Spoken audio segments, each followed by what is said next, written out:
야곱이 야복강에서 씨름을 합니다. 그리고 난 뒤에 하나님을 뵙게 됩니다.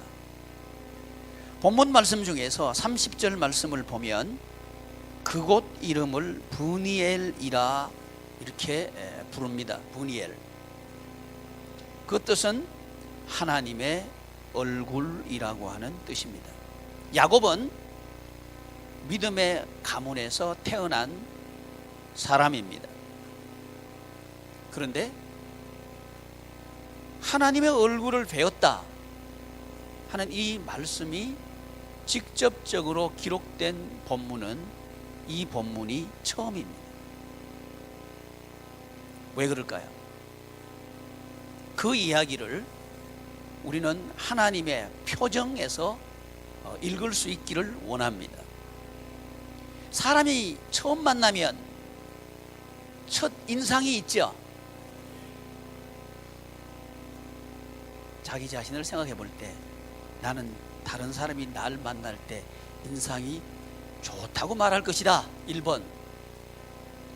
다른 사람이 내 얼굴을 보면서 심술이 덕지덕지 붙었구나. 2번. 그 중간이다. 3번. 어떨 때는 심술이 붙고 어떨 때는 인상 좋고 그런가요? 사람에게는 표정이 있습니다. 근데 그 표정은 속의 마음이 나타나는 것이겠죠. 속의 마음이 편안하면 표정도 편안할 겁니다. 속에 걱정이 많으면 표정은 매우 어두울 표정이 될 겁니다. 그래서 표정은 단순히 나타나는 현상이 아니고 보이지 않는 마음의 표시겠죠. 우리 하나님께서 이 약복강에서 야곱을 보실 때에 어떤 표정을 지으셨을까요? 이것이 이번 한 주간 동안 우리가 생각할 주제입니다. 하나님의 얼굴 앞에 있기를 원한다. 근데 그 하나님의 표정이 어떠하기를 원할까? 여러분, 가족들이 매일매일 만납니다. 근데 일어나서 가족의 얼굴을 표정을 볼 때 어떤 표정이기를 원합니까? 1번 화난 표정, 2번 웃는 표정. 아주 쉽죠? 답은 어렵지 않습니다. 아주 쉬운 데 있습니다. 그런데 불행스럽게도 신앙생활을 하는 야곱처럼 우리는 잘못하면 그런 삶을 살기가 쉽습니다. 야곱은 태어나면서부터 그 형님의 뒷다리를 붙잡고 태어납니다. 야곱은 신앙생활을 하지만 그의 씨름은 혈과 육에 대한 씨름이었다는 거죠. 그것도 가까이 있는 사람과 씨름하면서 살아가는 인생, 그게 야곱의 인생이었습니다. 평생 그는 사람하고 씨름합니다. 가까이 있는 사람과 씨름합니다.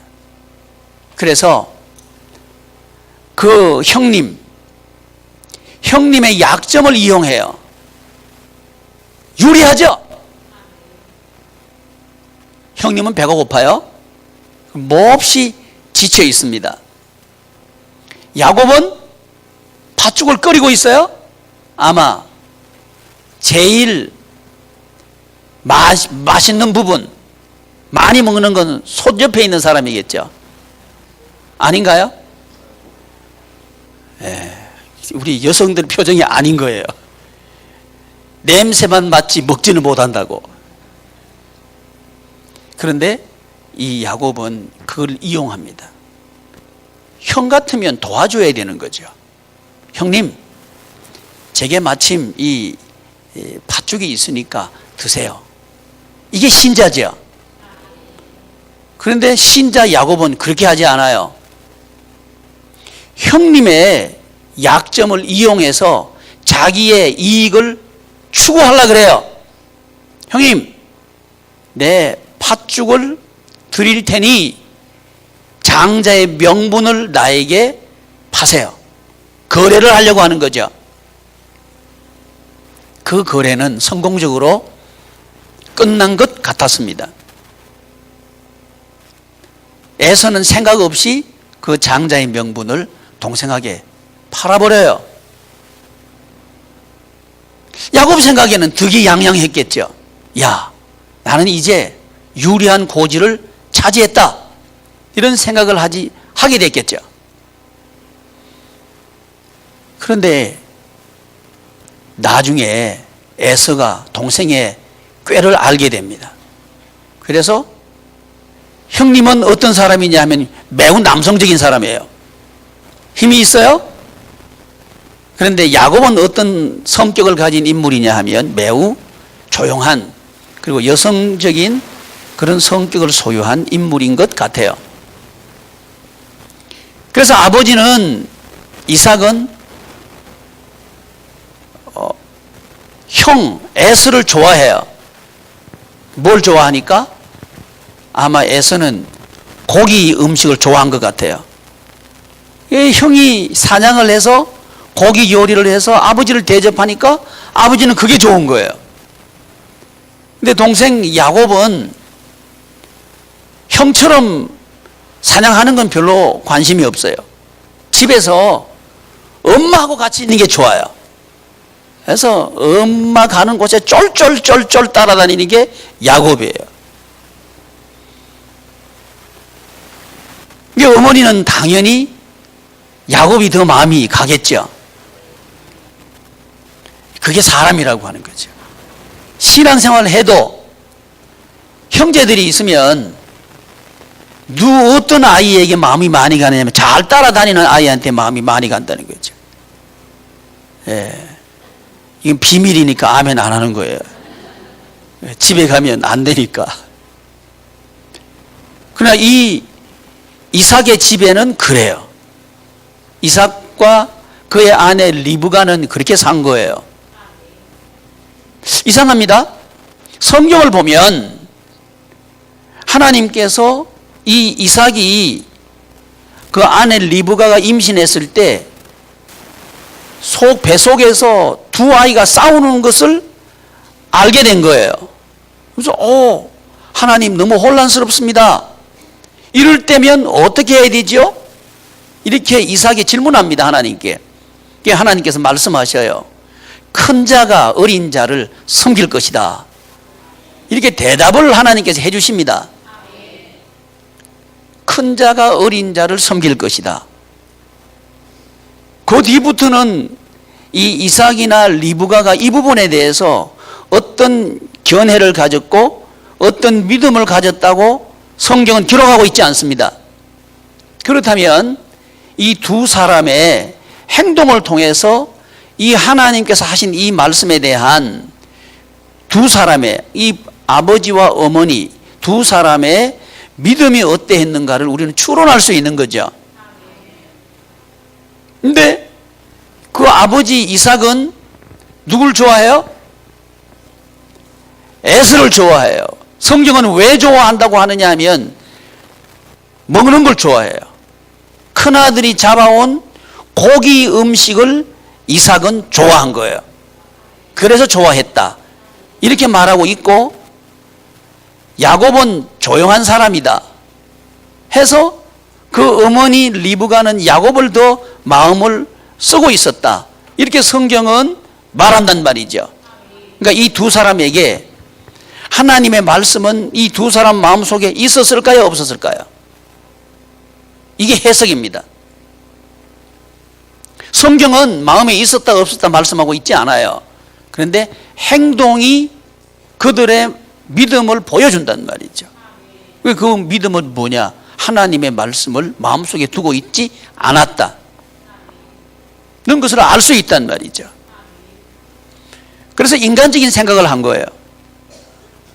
인간적으로 누가 나에게 잘해주는가, 이게 관심이 있는 거예요. 우리 잘못하면 신앙생활을 하는 가정 우리들도 우리 집에서 나에게 잘해주는 사람, 그 사람한테 마음이 기울어지기 쉬워요. 그 자녀에게 마음이 더 가기 쉽다는 거죠. 이 이삭과 리브가처럼 그렇게 할 수 있다는 거죠. 한편 이 야곱은 그 아버지의 자기의 이권, 자기의 물질적인 욕망, 이걸 채우기 위해서 늙은 아버지의 단점까지 이제 이용합니다. 처음에는 형님의 약점을 이용했죠. 근데 이제는 아버지의, 늙어서 앞을 잘 볼 수 없는 아버지의 약점까지 이제 이용합니다. 이용해서 자기의 장자 명분을 실제화하려고 달려드는 거예요. 여기 협조한 사람이 엄마죠. 그 어머니 리브가가 아버지는 볼 수 없으니까 속여라 그러는 거예요. 문제가 생겼습니다. 야곱은 털이 없는 아들이고 에서는 털 사람이라 그래요. 그러니까 팔에 털이 북승북승 난 사람이 에서란 말이죠. 근데 야곱은 맨질맨질한 팔을 가지고 있습니다. 그러니까 이삭은 눈은 보이지 않지만 촉감은 있는 거죠. 그래서 이 야곱이 걱정이 되는 거예요.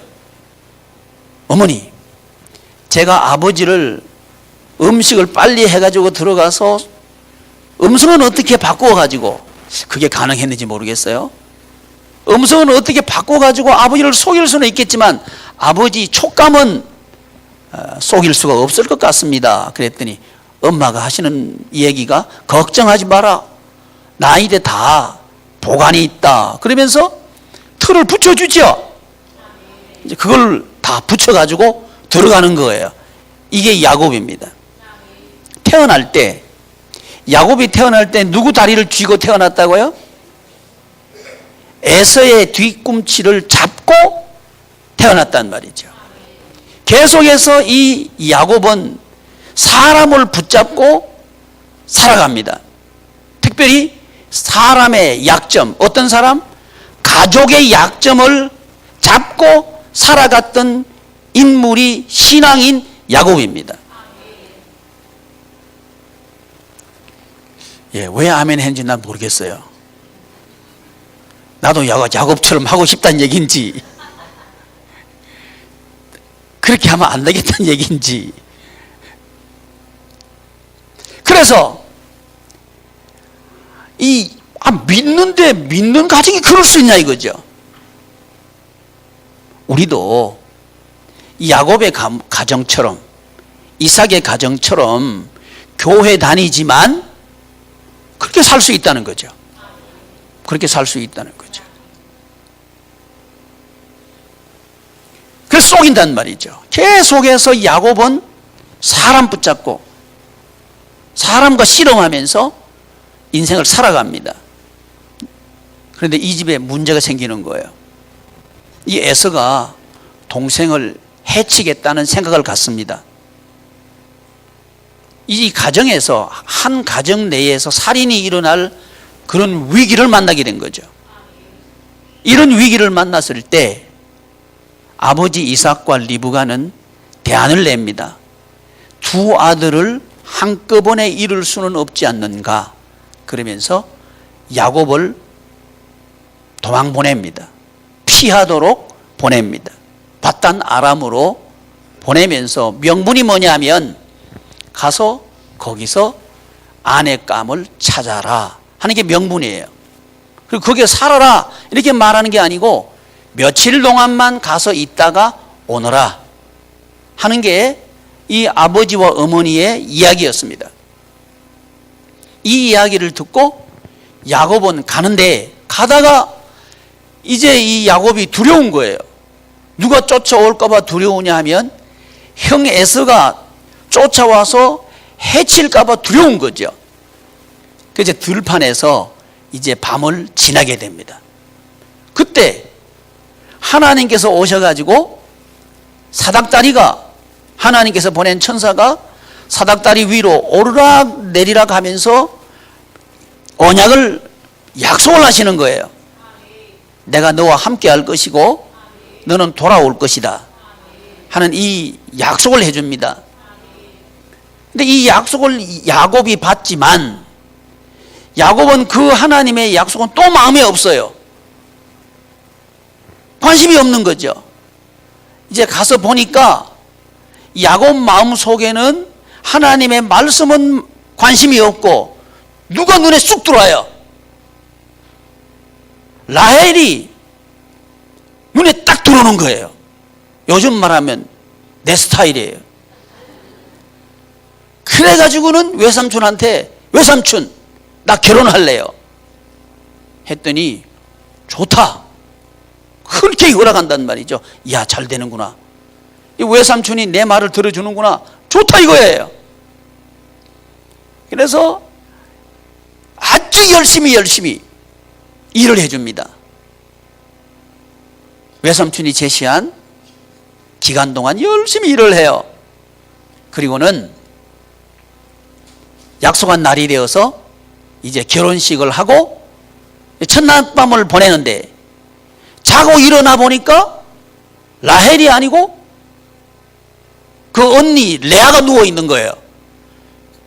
그때는 전기불이 없었습니다. 그래가지고는 깜짝 놀라가지고 외삼촌한테, 외삼촌 어떻게 된 일입니까? 그랬더니 한마디로 딱 야곱을 제압해버리는 거예요. 우리 문화는 동생을 먼저 시집 보낸 일은 없어. 정 라헬하고 결혼하려고 하면 7년 동안 더 일해. 그러면 내가 주지. 한마디로 딱 꺾이는 거예요. 야곱은 하나님의 말씀이 있었는데 그 말씀은 관심이 없어. 어디에 관심이 있어요? 내 스타일에 관심이 있는 거죠. 내가 하고 싶은 일, 내 마음이 원하는 것, 여기에 관심이 있었지 하나님의 뜻, 하나님의 말씀에는 관심이 없었다는 겁니다. 그래서 7년을 하루같이 또 일을 해줍니다. 14년, 결혼 지참금을 만들기 위해서 14년 동안 야곱은 일해줍니다. 그래서 드디어 라헬을 아내로 맞이합니다. 이 야곱은 지금까지 계속 사람을 붙잡고 실험하는 거예요. 근데 야곱의 속임수보다 그 장인 어른의 속임수가 높아요. 장인 어른 이름이 뭐죠? 라반의 수가 더 높다고요. 이게 세상입니다. 내가 저 사람 속여서 이 물건 팔아도 하나도 남지 않습니다 하고 팔았어요. 장사 수완이 좋다 그럴 거란 말이죠. 그런데 나보다 수완 더 좋은 사람이 있어요. 어떤 사람이냐 하면 내가 장사해가지고 번 돈을 한꺼번에 가지고 가는 수완이 있는 사람이 있어요. 부동산 좋은 게 있으니까 투자하라고. 그러면 솔깃해지는 거예요. 장사 이거 팔아봐야 1년 팔아도 얼마 남아, 10년 팔아도 얼마밖에 남지를 않아.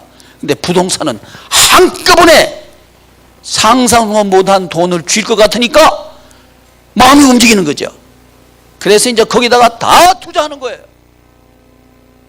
근데 가만 보니까 투자한 게 아니고 사기당한 거예요. 이게 야곱입니다. 우리 여기 앉아있는 분들 중에도 사기당한 분이 꽤 많아요. 이거는 아멘 안 할 줄 알았어요. 그런데 야곱이 꼭 그랬어요. 사람하고 씨름하는 동안 계속 속는 거란 말이죠. 저 사람이 날 도와줄 것이다 하고 그 사람 의지하면 그 그 사람한테 쏘가요. 저 사람이 나에게 도움이 될 것이다. 그 사람이 나를 해칠 거예요. 그것 때문에 우리는 아픈 거예요.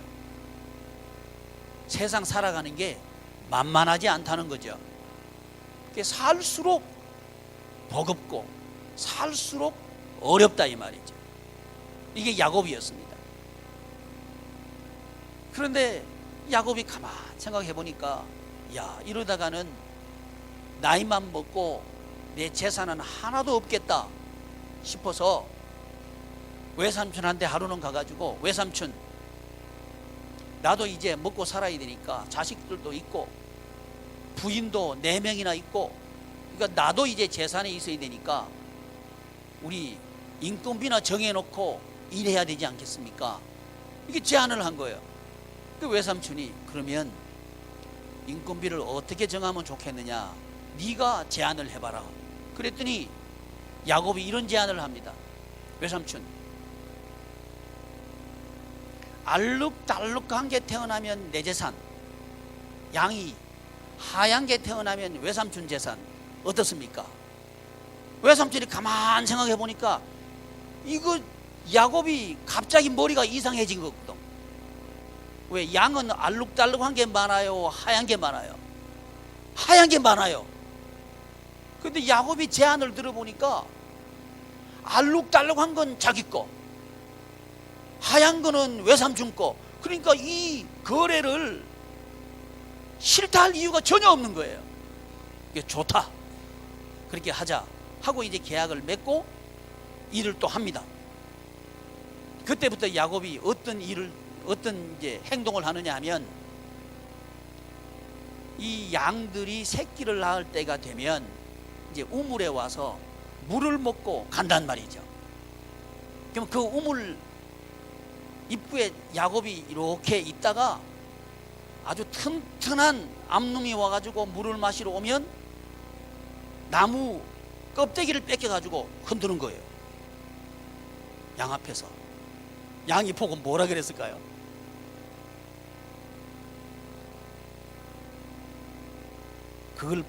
그걸 보시는 하나님의 표정은 어땠을까요? 그렇게라도 살아보겠다고 야곱이 그렇게 하는 거죠. 놀라운 일이 벌어집니다. 튼튼한 게 나오면 알룩달룩한 게 툭 튀어나오는 거예요. 삐쭉 말른 암놈이 새끼를 낳으면 하얀 게 나오는 거예요. 그러니까 갑자기 이제 재산이 역전이 됐어요. 누가 더 부자가 돼요? 야곱이 더 부자가 됩니다. 그리고 라반은 가난해진 거예요. 사람은요, 암만 장인어른이라도 그런 것 같아요. 이 사위가 부자 되면 좋아야 될 거 아니에요. 이 집은 안 그런 것 같아. 우리 교우들의 장인어른들은 안 그래. 이 집은 그래요. 교인들도 말이죠, 다른 교인이 잘 됐다 그러면 배가 아파. 간증하는데, 제가 하나님 축복받아 가지고요 큰 부자 됐어요. 그건 별로 탐탁치 않아요. 내가 부자 된 건 듣기 싫어도 계속 얘기해. 그 간증한대. 이게 우리들 아니냐 이 말이죠. 그런데 더 어려운 일이 벌어져요. 이런 일이 있고 나니까 라반의 아들들이 그 장인어른하고 이야기를 하는데, 아버지, 이러다가는 우리 재산 다 없어질 것 같으니까 저 야곱 해치웁시다. 그리고 우리 재산 뺏읍시다. 이런 이야기를 하는 걸 가만히 듣게 된 거예요. 위기가 또 찾아온 거죠. 이때 야곱은 도망할 것을 결심합니다. 마침 기회가 왔어요. 양 깎는 계절이 되어서, 양 틀을 깎는 계절이 되어가지고 이 외삼촌과 외삼촌의 아들들이 들판으로 나가서 양틀을 깎는 일을 이제 하고 있습니다. 보통 양틀을 깎으러 나가면 보름에서 한 달 동안 집에 안 들어와요. 때가 맞는 거죠. 그래서 이제 간 사이에 텅텅 빈 집에서 야곱은 네 아내를 소집해가지고 회의합니다. 야, 이 집은 가정 회의를 하는데 남편 하나, 아내 네 사람, 이 회의를 하는 거예요. 야, 이 회의 잘 될까요? 아내 한 사람, 남편 한 사람 회의해도 회의 안 되는데, 아니 이 집은 회의가 잘 됐어요. 여차여차해서 가야 될 것 같으니까 가겠느냐? 다 가겠다는 거예요. 얼마나 좋아요. 변하기 쉬운 게 사람 마음이거든요. 그 중에 아내 마음은 더 잘 변해요. 내 아내가 마음이 얼마나 잘 변하겠어요. 근데 딱 맞아. 내 여자가 마음이 딱 맞는 거예요. 이건 참 하나님의 도우심이다. 하나님의 도우심이 아니면 불가능하다. 근데 그런 일이 벌어졌습니다. 떠나는데 떠나오다가 하나님의 군대를 만납니다. 마하나임, 하나님의 군대를 만납니다. 마하나임, 이 뜻은 하나님의 두 때라고 하는 뜻입니다. 하나님께서 야곱 너와 함께한다, 하나님의 군대가 너와 함께한다 하는 사실을 하나님께서 하나님의 군대를 만나도록 해서 가르쳐 준 거예요. 근데 야곱은 그 하나님의 나타나셔서 가르쳐 준 그것도 마음에 두지 않습니다. 그냥 흘러버려요. 그리고는 야곱의 두 떼를 나누기 시작합니다. 건너오다 보니까 형 에서가 자기를 마중 온다는 거예요. 이제 마중 온다는 것은 뭐 하기 위해서 온다는 얘기입니까? 한평생 한을 품고 형 에서는 살아왔습니다. 내 인생은 저 동생 때문에 망쳤다. 그래서 그 동생 야곱이 돌아온다 그러니까 이제 군대들을 끌고 추격해 온다는, 앞으로 마중 온단 말이죠. 이 이야기를 듣고 야곱은 또 꾀를 쓰기 시작합니다. 야, 때를 나누자. 하나님의 마하나임은 내가 만났지만 그건 관심도 없고 나의 묘책이 이때는 필요하다. 그래가지고는 재산을 나누기 시작합니다. 맨 앞에는 레아의 몸종을 맨 먼저 보내요. 그리고 재산도 보내요. 그 다음에는 레아 보내요. 그 다음에는 라헬의 몸종을 보내요. 그 다음엔 라헬을 보내요. 재산을 나눠서 보내요. 순서를 보니까 제일 자기하고 관심 없고 뭐 마음에도 없는 부인을 맨 먼저 보내. 그 다음에 두 번째 마음 없는 부인 두 번째 보내. 누구부터 먼저 죽으라고? 그 때를 나누는 거예요. 그리고는 자기는 건너지 않아. 약복강을 건너지 않아요. 다른 부인들은 다 보내. 그 자기는 안 보내, 안 가. 뭔 얘기예요? 다 죽어도 나는 살자. 이게 신자 야곱입니다. 다 죽어도 나는 살자. 그게 약복강 가에서 있었던 야곱의 마음이라는 거죠. 밤이 됐습니다. 얼마나 초조하겠습니까? 이게 어떻게 됐나 궁금하기도 하겠죠? 무섭기도 하겠죠. 근데 갑자기 어떤 사람이 갑자기 나타난 거예요. 얼마나 놀랐겠냔 말이죠. 그래가지고 와락 붙잡은 거예요. 그게 약복강의 기도입니다. 그분은 누굴까요? 하나님. 그 약복강에서 야곱은 하나님을 만납니다. 야곱은 지금까지 사람을 붙잡고 살아왔습니다. 사람과 씨름하면서 살아왔습니다. 사람에게서 무엇이 있는가 하고 기대하면서 따라갔습니다. 그런데 쏘으면서 그리고 아파하면서 위기를 만나면서 그런 인생을 살아온 신자 야곱입니다. 어려움을 만났지만 결코 하나님을 붙잡을 생각을 하지 않습니다. 이런 야곱을 계속해서 그와 함께 하시면서 따라오셨던 하나님의 표정은 어떤 표정이었을까요? 우리가 만약 야곱과 같이 교회는 나오지만 하나님의 말씀 별로 관심이 없고, 또 하나님께서 우리와 함께 하신다는 표징, 마하나임이라고 하는 표징을 보여줘도 그건 또 관심이 없고, 오직 내가 먹고 사는 것은 내 능력으로 살아야 된다 하는 이것이 우리의 삶이었다면 괜찮습니다. 제 설교가 잘 되고 있다, 그런 얘기입니다. 그래서 이 야곱이 인간을 붙잡고 평생 살아왔다는 거죠. 이 야곱의 신앙생활입니다. 이 야곱은 신앙 가정에 태어난 사람입니다. 그것도 아브라함이라고 하는 걸출한 믿음의 가문에 태어난 사람입니다. 그리고 성경 히브리서를 보면 이 아브라함과 이삭과 야곱은 같은 천막에 동거했다고 기록하고 있습니다.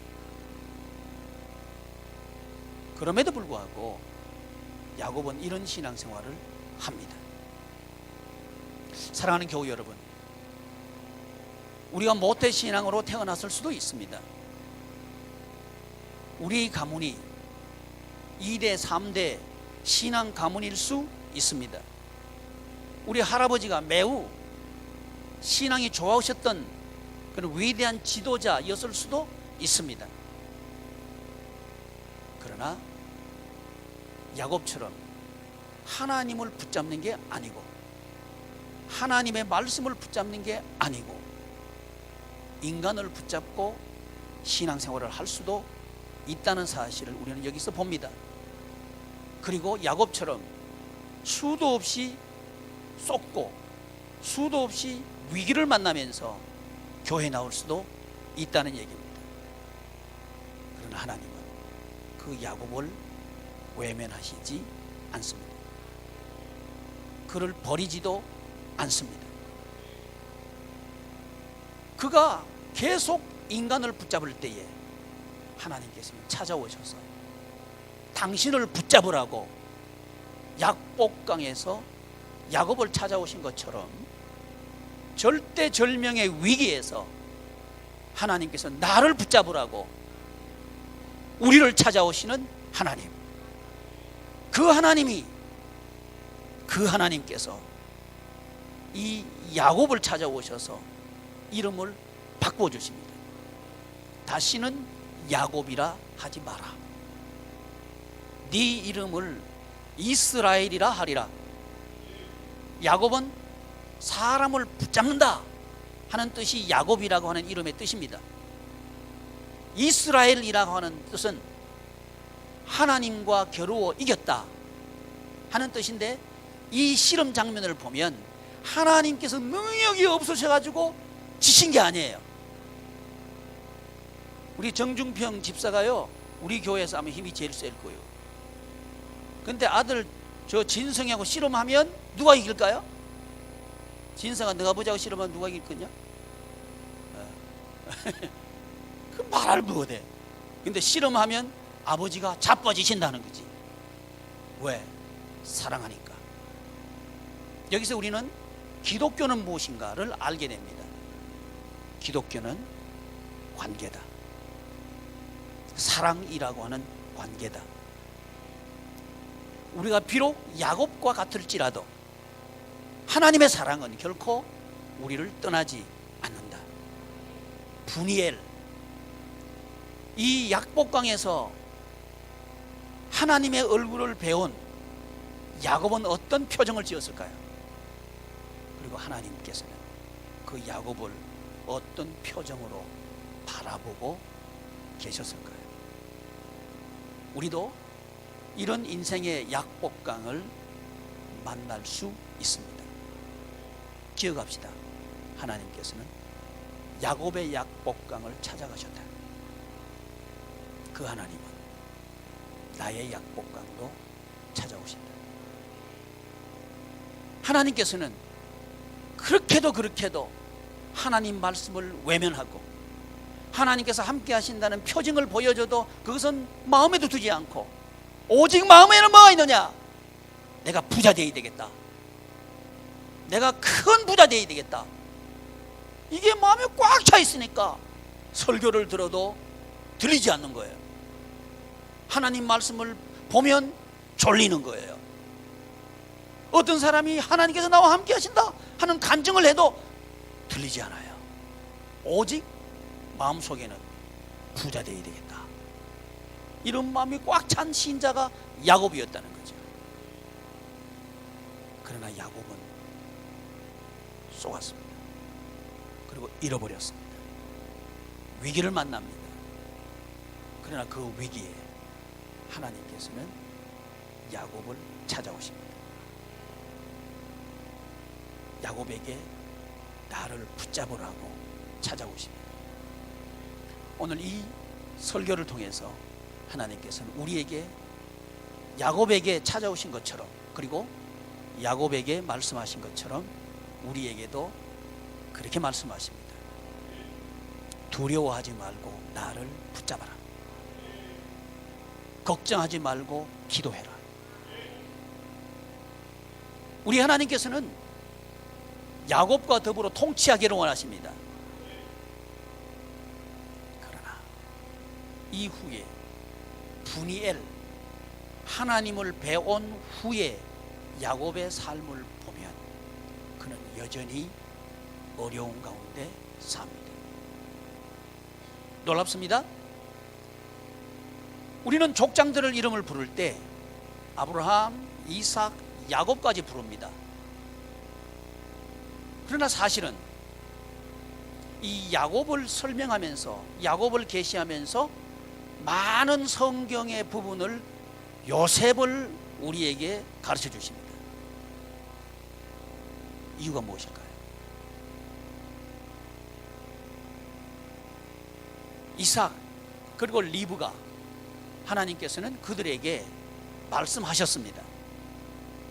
뭐라고 말씀하셨죠? 제가 이 설교를 시작하면서 쌍둥이가 뱃속에 싸울 때 하나님께서 가르쳐 주신 그 말씀이 있다고 말씀드렸습니다. 그게 뭐였죠? 큰 자가 작은 자를 섬기리라. 이 이야기를 선포했어야 했습니다. 그러나 이삭 그리고 리브가는 웬일인지 그의 자녀들에게 이걸 가르치지 않습니다. 왜 그랬을까요? 인륜을 따지자면 형이 먼저죠. 아마 그 이유도 한 가지 있을 것 같습니다. 그러나 여러분, 천국 생활은 인륜이 먼저가 아니라 천륜이 먼저입니다. 하나님께서 주신 그 관계가 먼저입니다. 여기에 대한 인식이 이삭에게는 없었던 것 같습니다. 사랑하는 교우 여러분, 정말 천국의 기쁨을 회복하시기를 원하십니까? 그렇다면 하나님과의 천륜은 하나님과의 관계입니다. 성경은 하나님과의 관계를 인간이 살아가는 이유라고 말합니다. 그리고 그게 천국 생활하는 것이라고 계시합니다. 제가 오늘 중고등부 예배 드린 데 가서 이런 이야기를 했습니다. 강아지가 새끼를 낳으면 몇 개월 만에 분양합니까? 물었어요? 똑같은 질문을 드리겠습니다. 강아지가 새끼를 낳으면 몇 개월 만에 분양할까요? 예, 새끼 낳아본 적이 없어요.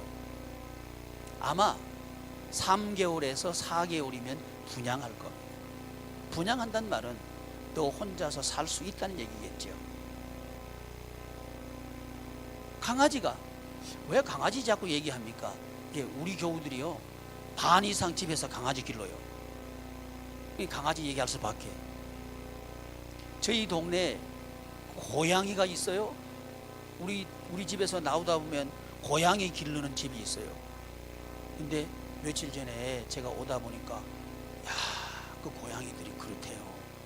고양이 한 마리가요 막 차에 치서 막 죽었어요. 근데 제가 새벽 기도에 또 오다 보니까 고양이 어미가요 그 옆에 서가지고 차가 오는데도 꼼짝도 안 해요. 고양이도 그러대요. 속으로 그랬어요. 사람보다 낫다. 관계 말이죠, 관계.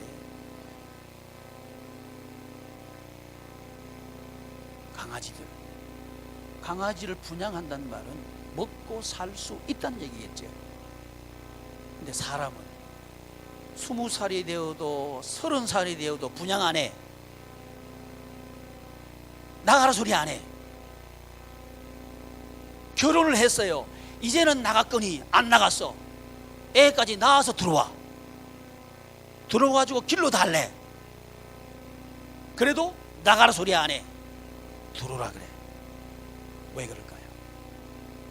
인간의 가치는 먹고 사는 데 있는 게 아니고 관계에 있다. 관계는 평생 배워야 되는 거니까 분양하지 않는 거겠죠. 그게 인간이라고 하는 거죠. 왜? 하나님께서 인간을 만드실 때 하나님의 형상과 모양대로 만드셨습니다. 이유가 뭐냐 하면 하나님과 영원한 교제를 할 수 있도록 하기 위해서 하나님의 형상과 모양으로 만드신 거죠.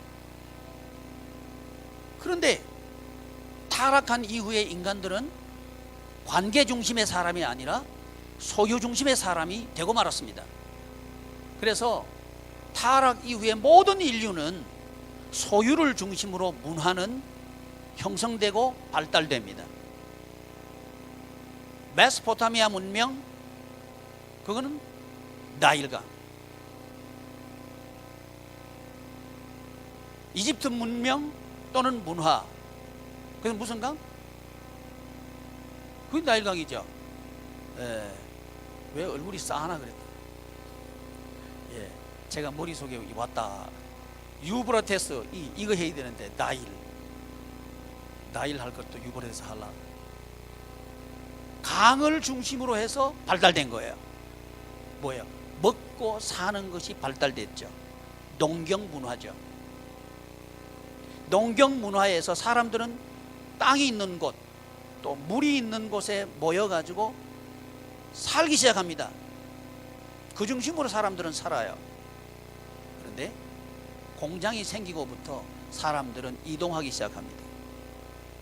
왜? 농사 짓는 것보다 먹고 살기에 편하고 많은 소득을 얻을 수 있는 것은 공장이니까. 그래서 도시화가 이루어진 거죠. 사람들은 그렇게 산단 말이죠. 타락 이후에 사람들은 그렇게 사는 거예요. 그런데 소득은 늘어났고 몸은 편해졌습니다. 그런데 빼앗긴 게 있습니다. 기쁨입니다. 빼앗긴 게 있습니다. 그건 관계입니다. 그건 빼앗겨버린 거예요. 지금 이 시대는 돈은 있지만 기쁘지 않은 시대입니다. 편리해졌지만 편안하지는 않는 시대입니다. 왜 그런가 하니 소유를 중심으로 해서 인간들이 살아가고 있기 때문에 그렇습니다. 그런데 우리 하나님께서는 우리를 돌이키기를 원하십니다. 그래서 아브라함을 보고 메소포타미아 문명 지역에서 나오라고 하는 거죠. 그게 갈대아 우르 지역에서 떠나라고 하시는 하나님의 말씀입니다. 떠날 때에 이것은 가능하다는 얘기죠. 그리고 이스라엘 백성들이 애굽의 노예 생활을 하고 있을 때 거기서 출애굽하도록 하나님께서는 하십니다. 그래야 관계 중심의 인생을 살 수 있게 된 겁니다. 그래서 족장시대를 보면 아브라함과 이삭과 야곱이라고 하는 그 3대가 하나가 되어서 축제하는 인생을 살 수 있도록 그 관계 속으로 하나님께서는 새롭게 시작한 거죠. 이걸 신인류라고 말할 수 있습니다. 성경은 이걸 새 사람이라고 말합니다. 이런 새로운 인생을 살도록 하기를 원하셔서 하나님께서는 야곱에게 찾아가신 겁니다. 소유를 중심으로 해서 사람 붙잡고 살지 말아라. 나를 붙잡아라. 이렇게 하나님께서는 야곱을 찾아가신 겁니다. 이게 사랑입니다. 교회는 이 관계 속으로 사람들을 초대하고 이 관계를 누릴 수 있도록 사람들이 먹도록 하고 이 관계를 확장하면서 보람을 누리도록 하는 것, 이게 교회입니다. 이 일을 하도록 하기 위해서 우리 하나님께서는 야곱을 찾아오신 것처럼 오늘 이 예배 가운데 이 설교를 듣는 우리에게 찾아오셔서 나를 붙잡아라. 우리 사람은요, 하나님을 붙잡으려고 하면 지금 붙잡았던 걸 놔버려야 돼요. 이 시간 사람을 붙잡은 손을 놓기를 축복합니다. 아멘 하는 이 대답이, 하나님 몰랐습니다. 지금까지 제가 몰랐습니다.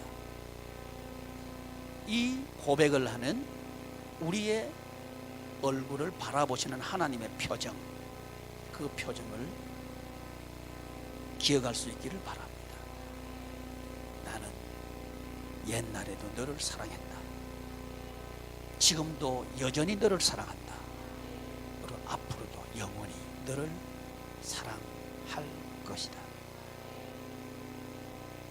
나를 붙잡아라.